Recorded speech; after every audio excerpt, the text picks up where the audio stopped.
YouTube, how's it going? Welcome back to the channel. So it has been a while, guys.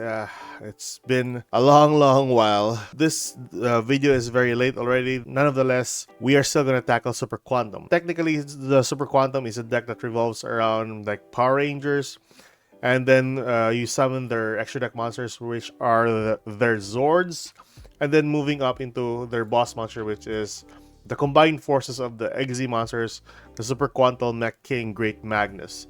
Now, this monster right here is the definition of powers. That, of course, if you have 6 or plus materials attached to it, which is pretty much easy enough to actually attain with this deck. With regards to like the playstyle of this deck, it is a bit tedious, and you need to get the right cards to hand or need to have the right cards in your graveyard for this archetype to actually work. After playing this for quite some time, you will get used to playing this deck and gaining its experience. With regards to the variant, I tested this deck out with the Fiendsmith, but there are some cases where I started off my games with a copy of Luri or a copy of Lacrima, plus 1 or 2 copies of the Super Quantum Rangers. There are going to be some scenarios where you are bound to decide whether to normal summon the Fiendsmith for your combo or go into your Super Quantum cards, which in hindsight it's not really like a big issue, but taking up the normal summon with this deck here, you really need the normal summon for your Super Quantum deck. You can though go with your Fiendsmith line so that you can dump cards from your deck to your graveyard and trigger some of the effects for the Super Quantum monsters. Problem is, it's basically RNG at this point on, and Super Quantum needs the right cards on hand or in the graveyard to trigger or activate most of their effects. So what I did was moved into another type of engine rather than the Fiendsmith, and the next best thing is basically Gem Knights. So Gem Knights has a pretty good 1-card starter, and by the way, this is on 3 copies for Master Duels. And once you activate this, you send the Nephirim, which is an easy level 4 as well that you can spell summon to the field by discarding 1 card. Now, why is this really good? Is because once Nephirim is summoned to the field, you can gain access to a copy of Quartz, and then you can use the effect of Nephirim to extra normal summon. So the extra normal summon doesn't take out your other normal summon. Plus, of course, if you manage to summon a copy of Seraphine Knight to the field, that is basically another normal summon that you can actually do. So that is amazing for this deck. Plus, the 2 level 4s, you can easily just use into your rank 4 master for your quantum material. The rest is easy enough to attain. The newer cards, Black Layer is amazing. 1 Spiral Summon, you target one of the cards that you can exi summon from your extra deck to the field, and then gain 1 material from your graveyard to that monster. And of course, if this card is sent to the graveyard, you can add 1 Super Quantum spell from your deck to your hands. Oh yeah, the other new support as well, which is the Fairy Zetan. If you control a Super Quantum monster in the field, you can special summon this. It can copy a level on the field. So this is on 3 copies. The Black Layer is just on 2. Oh yeah, you can special summon this if ever your opponent activates a monster effect. So that's basically like a 2 offs for me. Like any other combo decks, Maxi is going to be your problem. But so far, there are some scenarios where your opponent dumps a copy of Maxi, but I just went on with a combo and summoned my Magnus to the field. Once this card hits the field and gains 6 or plus materials in it, it's basically unstoppable. Your opponent can't add cards. I'm just running with 1 Great Magnus as well. By the way, Alphan that can change all monsters on the field to a specific level. You can also go for all level 7 and then attach all those monsters to Kashtira Arise Art, which is amazing. If they tributed your boss monster, not really like the end of it, because once all of those cards are sent to the graveyard, it triggers a buttload of effects. If this card is sent to the graveyard, shuffle 3. If this card is sent to the graveyard, you can spell summon 1 Super Quant monster. If this card is sent to the graveyard, add 1 Super Quant spell. If this card is sent to the graveyard, you can add 1 Alphan from your deck to your hand. Oh yeah, and Green Layer, once in the graveyard, you can dump 1 Super Quant card from your hand to the graveyard and then draw 1 card. Yeah, that's basically it. Let's move on to the replays, and I'm going to showcase to you guys what you can do with this deck. Alright, so let's go. Okay, so here we are with our first game, guys, and we are starting off with a copy of Zetan, a Green Layer, 1 Spike, 1 Called By, and a Cross Out. So let's start off this combo here. So like I said earlier, if your opponent dumps a copy of Maxi, it doesn't really matter. But for this, we go for Green Layer, Spiral Summon our Zetan, Zetan sacrifice itself, dumping White for a Spiral Summon for Alphan. White gets us Alphan, and then we can use the effect of Alphan later on before we before we banish their Drill and Lockbird. Drill and Lockbird isn't really like a big problem for this deck if you know how to like play around it. You can spell summon your cards from your from deck to field or graveyard to field. As long as you don't add cards, it's not really like a big problem. And there are some lines that you can go into, of course. But for this, since I have called by, I might as well gonna use it though, just to lessen my problems. So with that, banish Droll, you can use the effect of Alpha in here. Reveal 3 layered monsters. We go for blue, red, and black, like always. That's the perfect layered monsters. So blue, 1 spell summon to the field, adds 1 super quant card. Red spell summons 1 super quant monster from graveyard to field, and the black gets us another super quant card, I think. Super quant spell card, sorry. Yeah. So there we go. So red layer spell summons white layer to the field. So black layer gets us a Mega Carrier. Now the reason why I got Mega Carrier here, because we already got Spike on hand. Because typically you can just dump the Spike with the effect of Zetan here. But since we already have that one on hand, so I might as well just gonna get a copy of Mega Carrier, since we have a lot of cards that you can actually like just dump to the graveyard. So with this, blue gains us the copy of layer 19, spell summon the black spell summon into red Megazord, attaching the red layer from the graveyard. And then let's go on spell summoning the rest of the Megazords. So white go for the Lux T-Rex, and the green goes to what you call that? Ouroboros. And with that, sacrifice the Mega Carrier here, sacrifice 3 monsters, attaching it to the copy of your boss monster, Magnus. So you can even just sit on this card for a long time. Doesn't really matter. It's not unaffected by card effects. So Larpar is gonna negate that. Doesn't really matter. Parlor is gonna dump 1 Tiding. Go for Lady's Dragonmaid. Spell summon a chamber from our deck, or from their deck.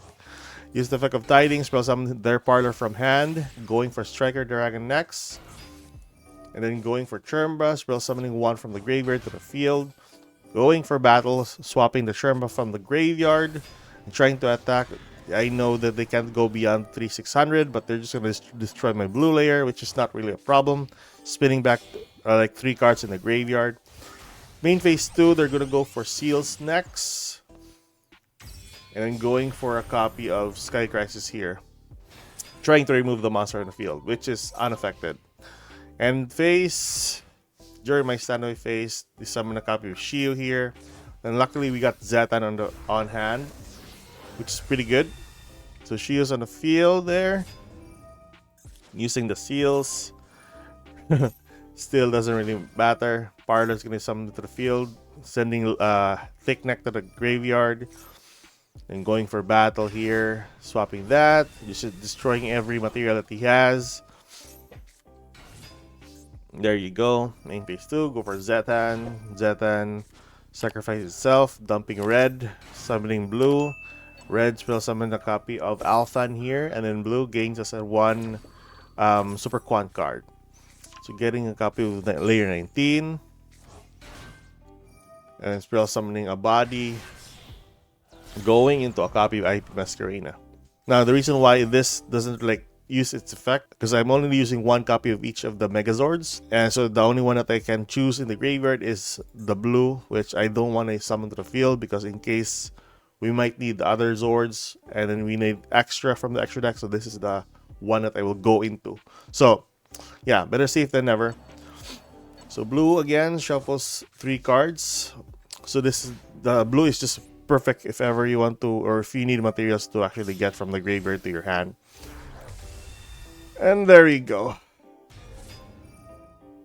Summon Shio. And take note, Shio can actually spell summon the Lady's Dragonmaid from the graveyard if ever he wants during the next standby phase. So that's banishing the 2 Dragonmaid monsters, spell summon the Lady's Dragonmaid. And with this, all we need is a copy of, or remove 1 copy from the Magnus, spin back the Shio. Our guys can go for Parlor, dumping 1 card. Going for a copy of Changeover. Now I really thought that Changeover will not bounce back, but I didn't really read the fine print there, so it still went through. See, it doesn't really matter. And there you go, going for Goddess. And you can chain with other cards as well from the graveyard, which is not that problematic because this deck just spams a lot of monsters on the field. See, and then your guy can't do anything as long as they can't like remove this monster here. And rule of thumb, as long as they don't go beyond 3,600 for an attack, you're good. So that's it. So that's game number 1. Let's move to game number 2. Okay, so for game number 2, guys, here we are. We're going up against Mikanko here. We got 1 Droll, 1 Maxi, 1 Ash, 1 Black Layer, and a Layer 19. Now, this is basically a brick. We can't summon this unless your opponent will activate a card or a monster card. So, at this point on, we can't, you know... I could just dump a copy of Maxi though, but that would be a waste. And if ever he can't interact with the Maxi, then we're done for anyway. So Hidden Army, it will be activated, getting 1 equipped card. Our guy's gonna go for Ceremony, spell summoning 1 monster. So we were actually like good here because if ever we summon a monster here, that's one of the problems that Super Quant has, is going up against Yubel or Mikanko, because they're just gonna attack your boss monster, which is a pretty high damage or high attacking monster in the field. So luckily we didn't summon it to the field. All he needs to do is just pass, and luckily in the next turn we got a copy of Brilliant Fusion. We go for Imperm on the Nini. Go for Seraphonite, use the effect of the white layer first, and then Nephirim. Summon the Nephirim to the field, dumping 1 card. And the white layer gains us a copy of Alphan. So at this point on, this is pretty good. And then Nephirim get a copy of Quartz. And like I said earlier, the Gem Knights just normal summons with their own effects. So it's amazing that you can actually do this with this deck. Then spell summon the green, flip it face down, which is amazing. Normal summon Alphan from the effect of Seraphonite, and we still have like 1 extra normal summon here, which is good, really good. So there you go. Red spell summon the white. Now don't use the white layer if you're gonna special summon it from the deck or the hand, because it will change its level. There are a couple of times that I actually did that. It was such a nightmare. But anywho's, there you go. Different dump the copy of Spike, and red layer spell summon the field gets us a second copy of red layer. And with this, go for Magniliger, sorry. Popping that card and just go directly for battle, since I know I don't want. You can actually get the field spell here, but this is one way to actually do it as well if you want to. So no point of like sacrificing 3 bodies when you can just go for game. So that's game number 2. Let's move on with game number 3. Okay guys, so game number 3. So we got 2 white layers, 1 black, 1 Zetan, and a copy of Alphan here. I think we got Maxi here, so I'll show you guys what you just need to do if ever your guys can go for Maxi. But anyways, so any interaction when you have a copy of black layer, you can just special summon a Zord to the field if ever you have the right cards on hand. Priority wise, if you have white or red on hand with the black, that's much better because white negates, red pops. Or if you have green, you can just flip it face down. So amazing. That's one of the rule of thumb that you can actually use with black layer during your opponent's turn. It can play during your opponent's turn if you have those cards. So with this, we summon the white, which is 2 bodies already. I will take that, of course, because lessening the draw power from your opponent is needed here. What if he gets nib early from the draw? But anyways, we go for Mega Carrier here just to like get all of the cards on the field. And red spell summon from the graveyard a copy of green. Then we summon our Megazords, trying to lessen the chances of getting a copy of Nib here. And going for blue. And with this, sacrifice the carrier for the Magnus. So that's it. So take note, he has 11 cards already, 12 during his turn. And it's not really like a bother. As long as he doesn't go beyond 3,600, we're good. We just let him play, use up all of the cards that he has on his hand. And that's it. He can't add any cards. He can't even interact with this or target, or it's unaffected, basically. So we're just gonna fast forward this. So this is Dragonmaids and Dragon Rulers. Interesting. So there you go. So I'm gonna cross sheep there. And with Dragonity, that's a really good like alternate cards. Summoning a copy of Boral End, which is amazing. Never thought that this actually works with that as well. There you go. This is one of the problematic cards, but I can just spin this one, by the way. Since this card is it can't be destroyed by battle or by card effects, neither player can target this card. But take note, the effect of Great Magnus states here, once per turn during the main phase, you can detach one material from this card, shuffle one card on the field into the deck. So it doesn't really target. So this is going to be a really good card up against Boral End. And there you go. Trying to attack there. Doesn't really matter.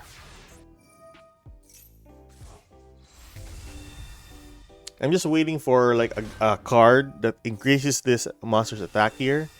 And that's the time we can just shuffle the Boral End. Other than that, we are just saving the 7th material for something else. So we're just gonna pop some of the cards, and I think he just scoop here because he knows he can't add any other cards. But that's the best thing about Dragonmaids. You just interact with your banished pile or in your graveyard, and you're sorted out. Romulus on the field, and yeah, like I said, doesn't matter. Okay, so final summation for this deck. It's like I said earlier, you can play through a Maxi or the Mulcharmies. It's not really like a big problem.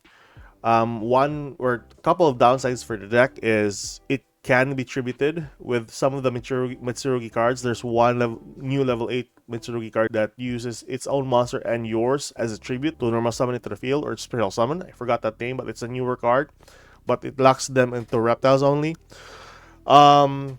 Mikanko's Yubel, that's one of the decks that you're going to be fearing most of the time because they're just going to attack your boss monster. But anyways, that is Super Quan. So what are your thoughts on the deck? I'm sorry if it was a bit late that we actually got this video online. But anywho, hopefully you enjoyed this video. Keep safe, good luck. If you like this kind of content, like and subscribe. See you later, guys. Bye-bye.